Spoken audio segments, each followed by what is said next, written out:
Doctor Krishna Kumar Jha, आप बस्तर जगदलपुर के पुराने बाशिंदे हैं और आपने रियासत के समय से लेकर आज तक यहाँ के अनेक उतार चढ़ाव देखे हैं। इसके साथ साथ बस्तर की संस्कृति, बस्तर के इतिहास और पुरातत्व के क्षेत्र में आपकी गहरी पैठ है, आपकी रुचि रही। आपने एक तरह से कहना चाहिए कि जानकारियों की गठरी बांध करके रखी है। अनुभव हैं आपके पास, संस्मरण हैं। हम चाहेंगे कि आपके अनुभव और आपके संस्मरण हम सुने। हम शुरुआत वहीं से करना चाहेंगे कि जब देश आज़ाद हो रहा था, देश की आज़ादी एक समस्या थी, साथ साथ जो रियासतें थीं उनको गणराज्य में मिलाने की एक समस्या थी। तो बस्तर की जो स्थिति थी उसके बारे में बताइएगा। महाराजा प्रवीर चंद्र भंजदेव वो तो थे यहाँ के राजा, लेकिन अंग्रेज़ों का नियंत्रण तो था। फिर भी जब 1947 15 अगस्त को स्वतंत्र हो गए तो यहाँ के राजा साहब तो पूरी तरह स्वतंत्र थे, न गणराज्य में गए थे न अंग्रेज़ों के मातहत थे, पूरी तरह स्वतंत्र थे। और उस समय उनकी उम्र थी करीब 18 साल। तो वो सोचने समझने में तो बहुत ज़्यादा सक्षम हम नहीं कह सकते कि पूरा बहुत बड़ा निर्णय ले सकें, लेकिन उनके ऊपर कुछ चक्र चला था और निज़ाम हैदराबाद ने ये चाहा था कि बस्तर को वो अपने साथ शामिल करें और स्वतंत्रता की घोषणा ये भी करें वो भी करें, इस ढंग से था। और निज़ाम की जो निगाह थी वो यहाँ के बस्तर के लौह अयस्क पर थी। बहुत बड़ा भंडार, अभी तो आप जानते हैं बेला डीला का लौह अयस्क भंडार, इस पर उनकी निगाह थी। लेकिन प्रवीर चंद्र भंजदेव ने निर्णय लिया और वो जा कर के नागपुर में उन्होंने सबसे पहले हस्ताक्षर किया। राजाओं को, यहाँ छत्तीसगढ़ के जो बुलाए गए थे राजा, उनके साथ गए वो जरूर, लेकिन सबसे पहले हस्ताक्षर किए और बिना किसी सौदेबाजी के वो वापस भी आ गए। प्रीवी पर्स कितना मिलेगा या क्या सहूलियतें और मिलेंगी या क्या अधिकार और देंगे, ये सब उन्होंने नहीं सोचा और सीधे वापस वो आ गए। अब 18 साल का नवयुवक वो क्या उतना सौदेबाजी करने की उनकी इच्छा नहीं थी, इसका ये मतलब है। तो भारत गणराज्य में ये विलीन हो गया और पटेल जी के सामने जाके उन्होंने नागपुर में हस्ताक्षर कर दिया था। जिस तरह से ये एक तरह से सामाजिक बदलाव हर तरह से आ रहा था, हाँ। जिसमें राजनीति भी शामिल थी और राजतंत्र भी शामिल था, ये जितने परिवार हैं ये भी शामिल थे, आदिवासी समुदाय था। तो वो जो परिवर्तन का दौर था कि स्वाधीनता प्राप्त करने के बाद लोकशाही भी आ गई और फिर हम विलय के लिए भी तैयार हो गए। क्या ख़ास परिस्थितियाँ किस तरह से निर्मित हुई यहाँ प्रजातंत्र के को लेकर के? दरअसल देखा जाए तो वो जो एकदम से शिफ्ट जिसको हम कह सकते हैं, एकदम से संक्रमण जो हुआ राजतंत्र से प्रजातंत्र में, ये बहुत से आदिवासी लोगों को तो समझ में नहीं आई बात। वो तो राजा को ही मानते थे और उनको लग रहा था कि कुछ अंग्रेज जग गए हैं शायद और यहाँ पर कुछ नया राज्य कायम हो रहा है सब कुछ, लेकिन उसका जो पूरा सही जो चित्र है वो बहुत धीरे धीरे धीरे आया। यानी संक्रमण की जो प्रक्रिया थी वो बहुत तेज़ नहीं थी, धीरे धीरे हुई। लेकिन लोग समझने लगे जब 1952 का चुनाव आया, मतलब वो चुनाव तो पूरे भारतवर्ष में था ही था, बस्तर में भी जब चुनने की नौबत आई कि हमको अपना प्रतिनिधि चुनना है, तब लोग धीरे धीरे समझने लगे कि अब हमको भी कुछ अधिकार मिल रहा है और कुछ नया परिवर्तन आया है। फिर भी जब तक प्रवीर चंद्र भंजदेव यहाँ पर जीवित थे उनका जलवा था और ज़बरदस्त जलवा था। वो जिसको खड़े कर देते थे वो जीत जाता था पूरे बस्तर क्षेत्र में, यानी पूरी बस्तर रियासत में। हालांकि कांकेर राज्य को, कांकेर जो रियासत थी उसको और बस्तर को मिलाकर एक ज़िला बना दिया गया था, लेकिन बस्तर ज़िले का ये जो भाग था बस्तर रियासत वाला, उसमें तो प्रवीर की तूती बोलती थी और वो जिसको चाहते थे उसको जिता सकते थे। और वो बोलते भी थे मैं जिसकी ओर इशारा करूंगा उसको जिता दूंगा। तो वैसे तो प्रजातंत्र मूल अर्थ में जिसको हम कह सकते हैं वो बहुत तेज़ी से नहीं आ पाया, धीरे धीरे आया। और मेरा ख्याल है वो समझिए 10-15 साल के बाद जब 2-3 चुनाव हो गए और लोगों को लगा, जाने लगे विधानसभा में जाने लगे, लोकसभा में जाने लगे, वहाँ अपनी आवाज़ भी कभी कभी बुलंद करने लगे, लोगों का कारोबार उन्होंने देखा कैसे ढंग से जनता के प्रतिनिधि वहाँ पर काम करते हैं, यहाँ के प्रतिनिधियों ने भी उस ढंग से काम करना चालू किया, तब जा कर के थोड़ी थोड़ी समझ लोगों में जगी और प्रजातंत्र के प्रति उनकी रुचि बढ़ने लगी थी। बस्तर वासियों में जो दीवान और देवी के प्रमुख पुजारी को लेकर के जो धारणाएं रही हैं, हाँ। जो विश्वास, और फिर उन्हीं को लेकर के कुछ उथल पुथल भी हुई रही है, वो जो बस्तर के समाज में दीवान और देवी के प्रमुख पुजारी की क्या भूमिका है, उसके बारे में कुछ? दरअसल दीवान शब्द से तो हम उतना ज़्यादा प्रभावित नहीं होते थे बस्तर वाले। दीवान तो राजा के प्रतिनिधि ही होता था और वो शासन व्यवस्था को राजा की तरफ से देखते थे, राजा को परामर्श देते थे। और यहाँ अंग्रेज़ दीवान काफ़ी आए, कई लोग आए अंग्रेज़ दीवान बन करके। RKM बैटी जैसे लोग भी आए जो सीधे आर्मी से यहाँ पर पहुँचे थे। और मेरा ख्याल है कि यहाँ हिंदू दीवान भी जैसे पंडा बैजनाथ ऐसे लोग भी आए थे, बड़े कुशाग्र बुद्धि के थे सब लोग थे।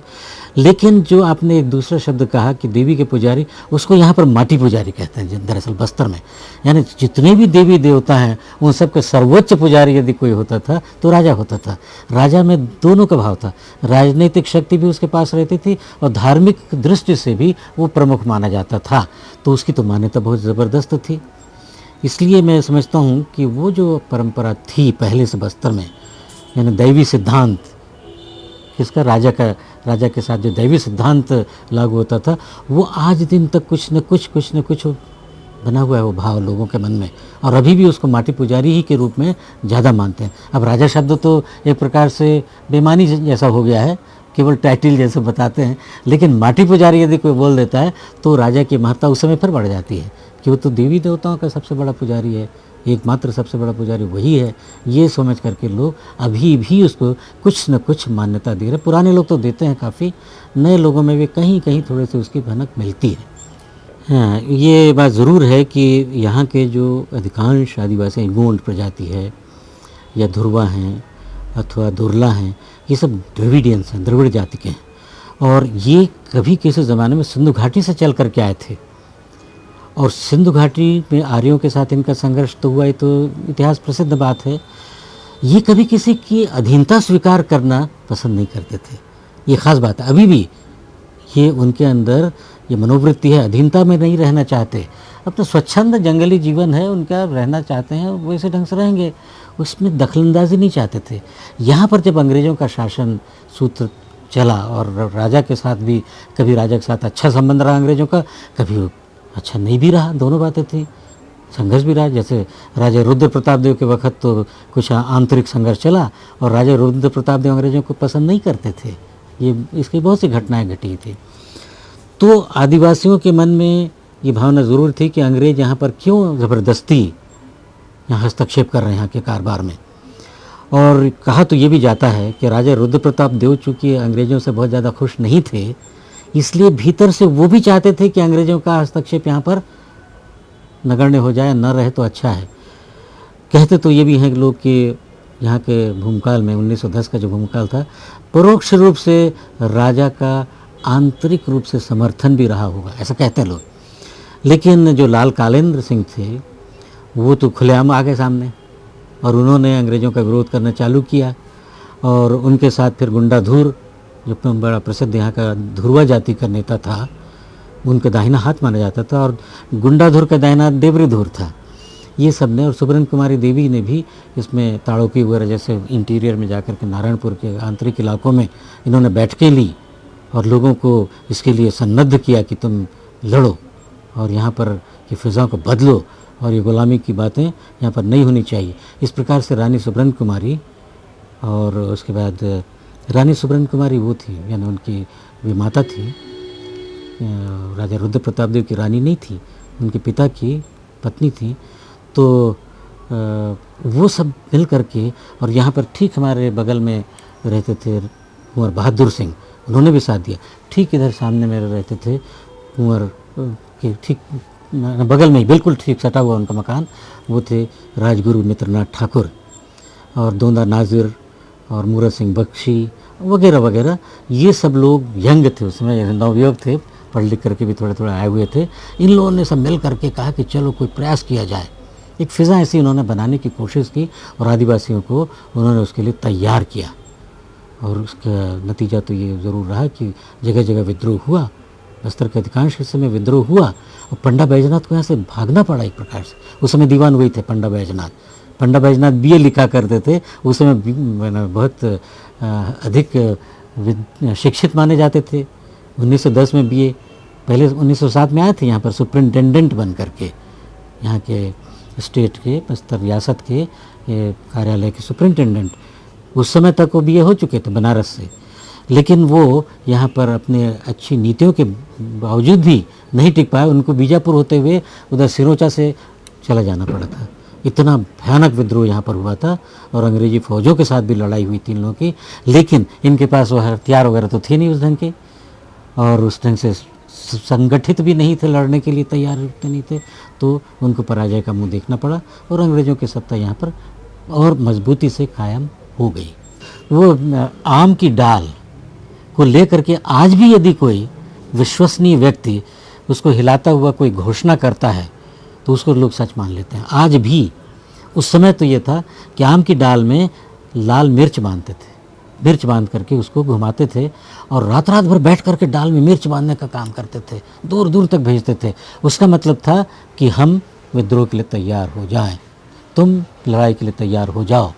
यह मैंने खुद अपनी आँख से देखा है कि जब प्रवीर चंद्र भंजदेव जीवित थे और उनके वक्त में यहाँ पर एक थोड़ा सा लोगों का हुजूम जो था वो उमड़ गया था और गवर्नमेंट के खिलाफ, सरकार के खिलाफ, वो चावल की लेवी वसूली वगैरह के विरोध में जब खड़े हुए थे, तो पैलेस से लेकर के आपने खुद देखा है वहाँ पर जो कलेक्ट्रेट बना हुआ है, कलेक्ट्रेट मतलब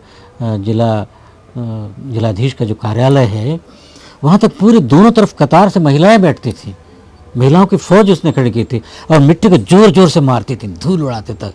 और हम माटी पेटू से, यानी हम मिट्टी को जगा रहे हैं, हमने खुद अपनी आँख से देखा है।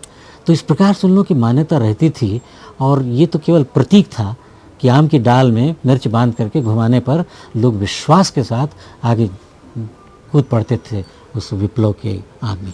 ये उनकी स्थिति थी। गुंडाधुर को लेकर के ये भी कहा जाता है कि वो एक काल्पनिक या मिथ की पात्र है और उसका कोई वास्तविक ऐतिहासिक आधार नहीं है। आपने क्या अनुभव किया है? मैंने तो खैर ये काकतीय वंश या चालुक्य वंश पर मैंने पूरा रिसर्च करके पीएचडी ही लिया है और मैंने इस पर काफ़ी शोध कार्य किया। तो इससे ये पता लगा मुझे कि गुंडाधुर वास्तव में अस्तित्व में था। मेरे शोध का एक प्रमुख जो कारण था, मैं जा करके गहूँ पदर वगैरह जो क्षेत्र था जहाँ पर के पैदा हुआ था, नेतानार, वहाँ पर मैंने उनके परिवार वालों से मिल करके पता लगाया। तो कोयतू और नांगा भैरव वगैरह जो उनके वंशजों के नाम थे, वो सब का मैंने पूरी लिस्टिंग की, पूरे उनका वंश वृक्ष बनाया। और वंश वृक्ष बनाने के बाद मैं इस निष्कर्ष पर पहुंचा कि गुंडाधुर था। फिर उसके बाद एक चीज़ और हुई कि मैं सन 53 से 55 के बीच में पढ़ता था बनारस हिंदू यूनिवर्सिटी में। उस समय पंडा बैजनाथ जीवित थे, मैं नहीं मिल पाया उनसे, तो बात सच है।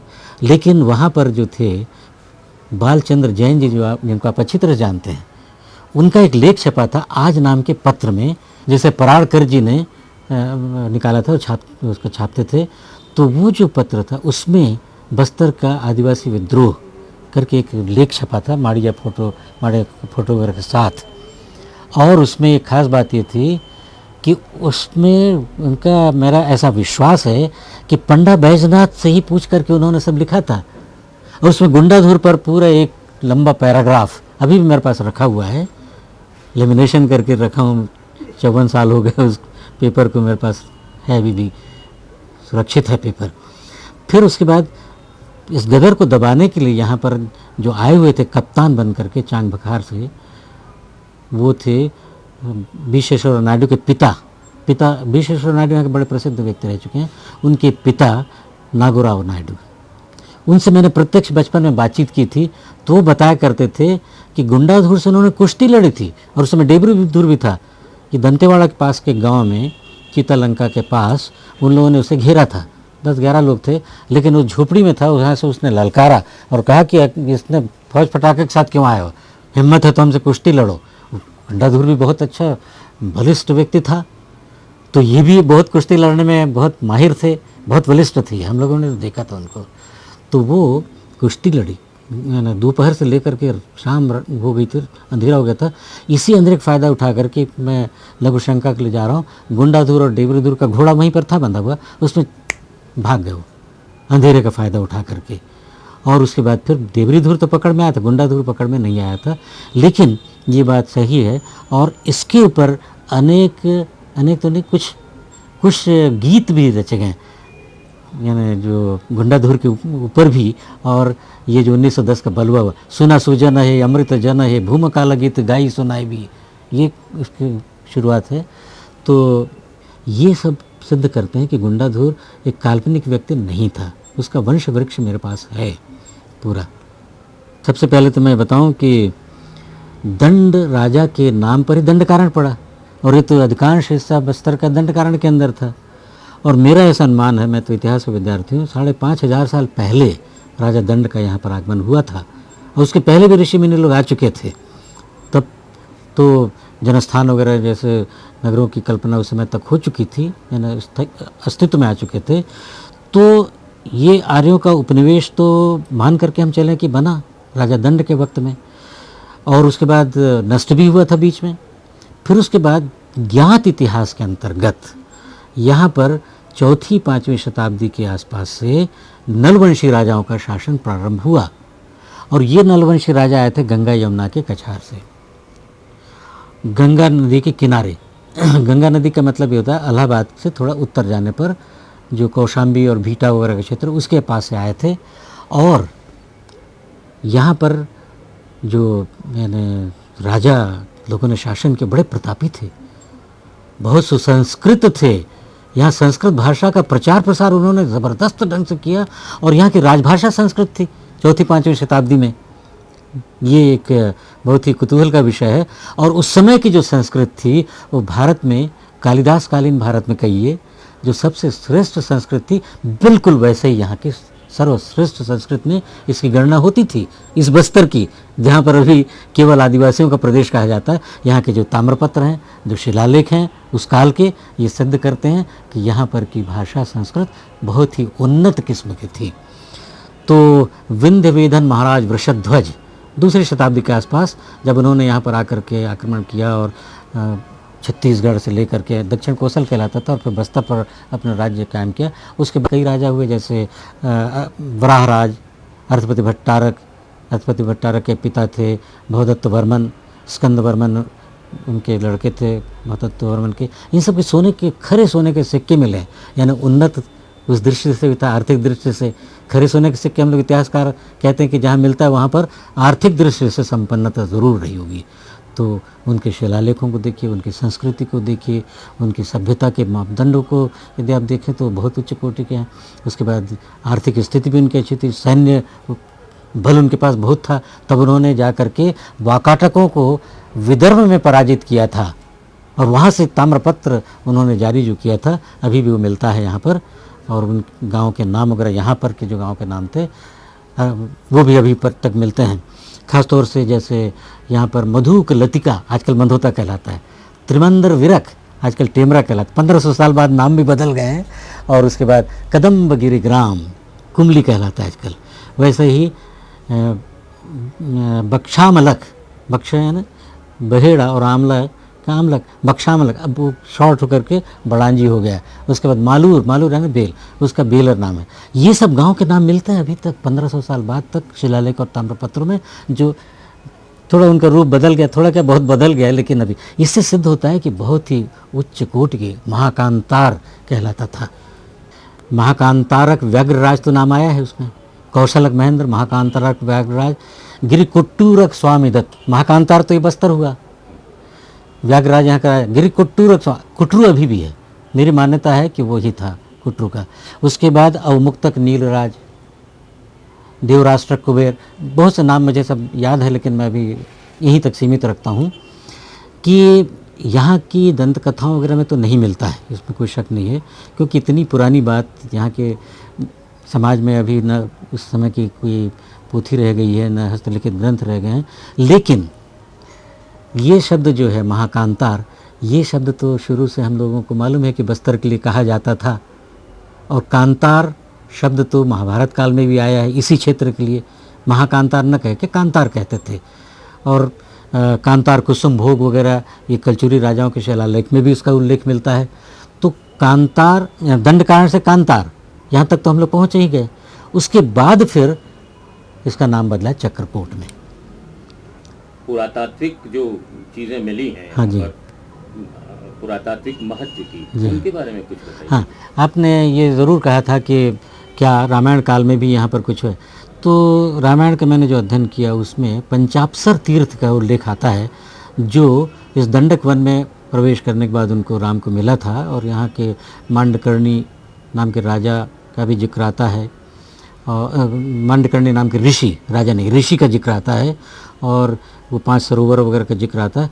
ये मेरी पूरी मान्यता, इसमें मैंने रिसर्च पेपर भी पढ़ा था यहाँ पर विद्वानों के समक्ष रायपुर में।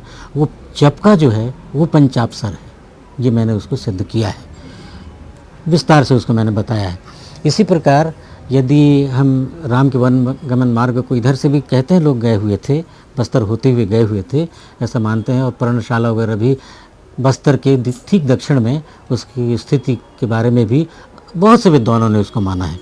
खैर, अब हम वहाँ से यदि चल करके आते हैं, अपने पुरातात्विक महत्व की बातें जो उठाई हैं बातें, तो उसमें 5वीं शताब्दी के आसपास का गढ़ धनौरा का तो विशाल मंदिरों का समूह ही मिला है।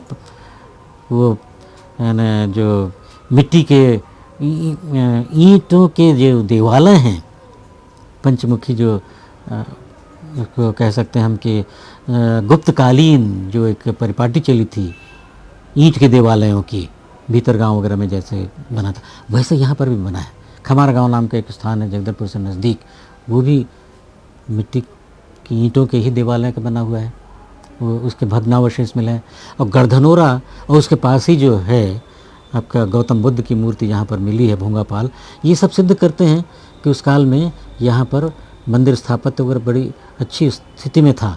और मैंने इधर बहुत सर्वे किया है, काफ़ी घूमा फिरा हूँ। अड़ेंगा नाम की जगह में तो पूरा एक नगर निवेश का मुझे पता लगा है, और वहाँ पर मंदिर भी मिले हैं, वहाँ पर मूर्तियाँ। एक फॉरेस्ट डिपार्टमेंट वाले, जंगल विभाग वाले, एक लंबी खाई खोद करके, लंबी ट्रेंचेस जिसको कहते हैं, खोद करके जंगली उसका सीमांकन किया। वहाँ पर मैं घुस करके देखा तो वहाँ पर टेराकोटा और पुराने बीड्स और तरह तरह की चीज़ें वहाँ पर मिल रही हैं। वहाँ तो नगर का एक बहुत बड़ा निवेश था, ऐसा पता लग रहा है। वहीं पर 33 स्वर्ण मुद्राएं नलवंशी राजाओं की भी मिली हैं। और ये जो पाथरी नाम की जगह है कोंडागांव से उत्तर की ओर, उत्तर पूर्व की ओर, वहाँ पर तो ऐसा अनुमान अब लगा रहे हैं विद्वान कि वो नल राजाओं की राजधानी पुष्करी थी, पाथरी जो भी है। तो ये सब अभी वहाँ पर शिलालेख भी मिला है, अभी उसको पढ़ा नहीं गया ठीक से, लेकिन शिलालेख मिला है। वहाँ पर किले के निशान मिले हैं और वहाँ पर मंदिर के निशान मिले हैं। ये सब चीज़ें ये बताती हैं कि यहाँ पर प्राचीन काल में भी उन्नत कोटि की अच्छी सभ्यता थी और बड़ा प्रतापी विद्वान राजा लोग हुआ करते थे। जानतुरदास जैसे विद्वानों के नाम इसमें मिलते हैं शिलालेखों में। चुल्ल, चौलीपुत्र चुल्ल, जानतुरदास, ये सब कालिदास के समकालीन लोगों के नाम यहाँ पर मिल रहे हैं। ये सोच करके देखिए। कोई विशेष बात हो जो आप बताना चाहें बस्तर की संस्कृति, इतिहास, पुरातत्व को, तो लोगों को बहुत है, बताने के लिए बहुत है। और मैंने तो 3 PhD यहीं पर किया, इसी पर, और एक डीलिट भी किया है, यहीं के इतिहास पर भी किया है, मानव विज्ञान पर भी किया है, इस सब पुरातत्व पर किया है। मेरे पास तो मैं समझता हूँ कि रात भर बताता रह जाऊँ तो भी कम पड़ेगा। लेकिन नलों के पतन के पश्चात यहाँ पर छिंदक नागवंशी राजाओं ने भी बहुत उच्च कोटि की सभ्यता को यहाँ पर जमाए रखा था, उठाया था। उनके भी शिलालेख संस्कृत में। उस समय एक बात है कि इंद्रावती नदी के उत्तर में संस्कृत राजभाषा थी और उन्हीं राजाओं की राजभाषा दक्षिण में तेलुगु थी। ये क्योंकि कर्नाटक से आए हुए थे वो, तो उनके मंदिर बनवाए हुए जो हैं बारसूर में है, नारायणपाल में है, आपके ये जो भैरमगढ़ के रास्ते पर आप जाते हैं तो वहाँ पर भी कई ऐसे मंदिर वगैरह मिलते हैं। मेरा ख्याल है कि बस्तर में जितने सुंदर से सुंदर मंदिर यहाँ पर मिल रहे हैं वो छिंदक नागवंशी राजाओं के शासनकाल के हैं, और मूर्तियों का तो अथाह यहाँ पर भंडार मिलता है, वो भी नागवंशी राजाओं के शासनकाल के ज़्यादा। नलवंशियों के शासनकाल भी हैं, लेकिन वो उतने परिष्कृत ढंग से नहीं बना पाते थे जितना छिंदक नागवंशी राजाओं के शासनकाल में बने। और सोमेश्वर देव तो इतना प्रतापी था कि उसने उड्र यानी उड़ीसा को, दक्षिण कोसल को, और उसके बाद फिर सहसपुर लोहारा वगैरह को, लांजी को, वैरागढ़ को यानी चांदा वगैरह के पास को, और आपके लेमना को जीता था। इधर आने पर साउथ में, दक्षिण में आंध्र प्रदेश को उसने पदाक्रांत किया था, वेंगी को जीता था। इतना बड़ा साम्राज्य उसने यहाँ पर बनाया था, उसको सम्राट कहा जाता था। दक्षिण भारत के गंगवाड़ी के राजा होयसल नृपति ने उसको सम्राट की संज्ञा से विभूषित किया। तो इस तरह से यहाँ पर लगातार अच्छे से अच्छा यहाँ पर कला और कौशल और संस्कृति इन सब का विकास होता रहा, भाषा साहित्य इन सब का विकास होता रहा। पुरुषोत्तम पंडित वगैरह यहाँ के बड़े अच्छे काव्यकार हो चुके हैं। यहाँ पर रंगशालाएँ थी। यहाँ पर शिलालेखों में मिलता है कि एक बार आक्रमण किया था यहाँ पर चालुक्य राजा ने, जो यहाँ का वेमुलवाड़ा का चालुक्य था। तो उसमें लिखता है कि उसने विजयादित्य ने यहाँ के राजा का सब कुछ छीन लिया, छोड़ दिया केवल उन हाथियों को जो रंग महल की दीवारों में चित्रित थे। यहाँ रंगशालाएँ यहाँ पर थी, और यहाँ पर नाट्य कला भी थी, यहाँ संगीत कला भी थी, ढोल बजाते हुए, मंजीरा लेते हुए, ये सब मूर्तियों में इनका अंकन हुआ है, तरह तरह के वाद्य यंत्रों का अंकन हुआ है। तो इसका मतलब नृत्य, गीत, संगीत, साहित्य, मूर्तिकला, चित्रकला, सब कुछ का यहाँ पर अच्छा प्रभाव प्रसार था, और संस्कृति उच्च कोटि की थी। बाद में ये जब यहाँ पर काकतीय चालुक्य राजा आए वारंगल से, वहाँ पर वो पराभूत होकर के आए थे। किनसे? आपके मुस्लिम आक्रमणों से, खासतौर से मलिक काफूर वगैरह के आक्रमण के बाद से, उलुग यहाँ के आक्रमण के बाद से। तो ये जो भाग कर के यहाँ पर आ गए, वहाँ पर उनकी सारी संपत्ति ले गए आक्रांता लोग। तो यहाँ उन्होंने कहा, उन्हीं के राजा प्रताप रुद्रदेव का छोटा भाई जो था अन्नम देव, वो यहाँ पर आकर राज्य जमाया, यहाँ का वंशकर नृपति बना। शायद उन लोगों के मन में आया कि यहाँ संपत्ति मत ज़्यादा संचित करो, क्योंकि सब छीन के ले जाएंगे, ज़्यादा वैभव मत दिखाओ, नहीं तो सब नष्ट हो जाएगा। तब से यहाँ पर न निर्माण कार्य ठीक से हुआ, न साहित्य की उन्नति हुई, न कला की उन्नति हुई। बहुत ही मध्यम धीमी गति से ये चलता रहा, जो भारत की स्वाधीनता के बाद तक कुछ समय तक रहा। अब धीरे धीरे यहाँ पर काफ़ी विकास के कार्य हुए हैं। लाला जगदलपुरी जी से हम लोगों के बहुत आत्मिक संबंध रहा। घर के परिवार के सदस्य थे, और उनकी कविताएं तो इतनी बढ़िया रहती थी कि हम लोग सुनते रहते थे और उसको याद भी कर लेते थे। मैं था मिट्टी का दीपक था, दोनों जलते रहे रात भर, ऐसे ऐसे ढंग की चीज़ें उनकी बहुत रहती थी। और अब तो बहुत बुज़ुर्ग हो गए हैं, लेकिन मैं आपको बताऊं कि हम लोग बहुत प्रभावित रहे उनसे शुरू से, उनकी कविताओं से ख़ास तौर से। और यहीं पर जहाँ बैठे, यहाँ पर हमारा प्रेस चलता था, सबसे पहली किताब लाला जगदलपुरी जी की मैंने छापी थी अपनी ओर से, और उसका नाम था हल्बी पंचतंत्र का अनुवाद मैंने उनसे कराया था। बहुत ही खूबसूरत ढंग से उन्होंने किया था। अभी भी वो किताब है हमारे पास, उनके पास भी होगी ही किताब, बहुत लोकप्रिय भी हुई किताब। उसके बाद तो लाला जी कई किताबें छपी, काव्य ग्रंथ भी छपे, संस्कृति पर भी मैंने बस्तर की संस्कृति पर भी उन्होंने किताबें छापी, और तरह तरह की चीज़ें, लोक कथा, लोकगीत वगैरह पर बहुत हुए। तो ये तो हम लोग का बड़ा सौभाग्य था कि ऐसे मनीषी पुरुष के साथ हम लोग रहे। बड़े बिल्कुल सीधे साधे आदमी, अपने बिल्कुल रमे हुए थे अपने काव्य जगत में, बहुत अच्छा लगता था। सुंदरलाल त्रिपाठी जैसे लोग भी थे, हम लोग बहुत उनके बहुत नज़दीक से रह चुके हैं। हमेशा आते रहते थे सब लोग यहाँ पर हमारे पास, तो बैठते थे। हम लोग को बहुत छोटे भाईवत मानते थे, पुत्रवत मानते थे। तो ऐसे अच्छे अच्छे लोगों से हम लोग का संपर्क शुरू से रहा है, और हम लोग का सौभाग्य ही कहिए कि इतना अच्छा संपर्क रहा। डॉक्टर कृष्ण कुमार झा, आपने बस्तर के इतिहास, पुरातत्व और यहाँ की संस्कृति के बारे में जो संस्मरण सुनाए, जो अपने अनुभव आपने बताए, इसके लिए आपको बहुत बहुत धन्यवाद।